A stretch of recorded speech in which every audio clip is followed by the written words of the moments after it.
Welcome to Traveler's Tales. I am your host, Greg Alonso.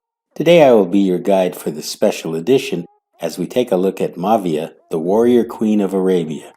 Before we begin, just a quick reminder that we post new videos every Tuesday, Thursday, and Saturday with special editions on Thursdays.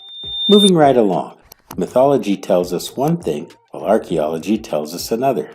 Who was Queen Mavia? Was she an enemy or an ally of Rome? Was she in fact a Christian or a pagan?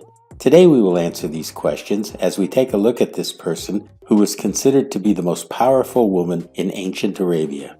Mavia, whose name in Arabic is Mawiyah, was an Arab warrior queen who ruled over the Tanukids, a confederation of semi-nomadic Arab tribes in southern Syria. The Tanukids chose to leave their lands due to the growing Sassanian influence in eastern Arabia. This loose affiliation of Tanukids and Arab tribes migrated northward from the Arabian Peninsula 100 years before Mavia was born. Mavia was the wife of King al-Hawari, the last king of the Tanuk Confederation. When he died in 375 of the Common Era, he left no male heir and Mavia rose to power. In 378 of the Common Era, the queen launched her massive revolt. Riding at the head of her army into Phoenicia and Palestine, she reached the frontiers of Egypt. She was met full force by the Romans and a battle ensued.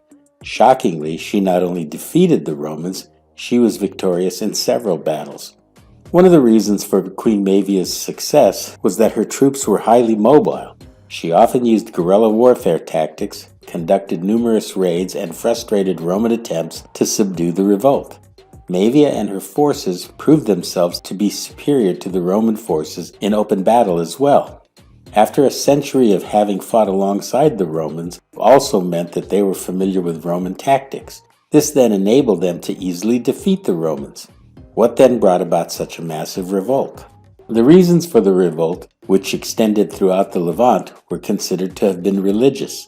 The Roman Emperor Valens, an Arian heterodox, decided to disregard the request by the Arabs for an Orthodox bishop, while the emperor instead insisted on an Arian bishop. Queen Mavia was able to procure alliances with the desert tribes, Arabia and Syria.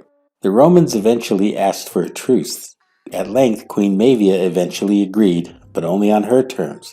Now as an ally to Rome, she was expected to send troops whenever called upon by Rome. Sometime later, the Romans had been attacked by the Goths and requested Queen Mavia's aid. Without hesitation, she responded by sending her cavalry. Who was this extraordinary woman, and what do we truly know about her? Most of what is known comes from early, almost contemporaneous accounts, such as the writings of Rufinus. It is believed that his account from a now lost work came from the work by Gelasius of Caesarea. Later authors transformed her into a Christian of Roman stock, though she was actually an Arab and most likely a pagan. Church historians further bastardized the queen's life and exploits by focusing in on particular conditions she set up for a truce with Rome and was viewed by the church fathers as early Christian evangelical efforts in the Levant. This brings us to the end of Mavia, the warrior queen of Arabia. Thank you for joining us for this edition of Traveler's Tales. If you enjoyed this video, please consider becoming a channel sponsor. Your support will enable us to continue putting out quality videos, and buying me a coffee always makes my day. Don't forget to like and subscribe to Traveler's Tales. This really is the best way to help our channel grow.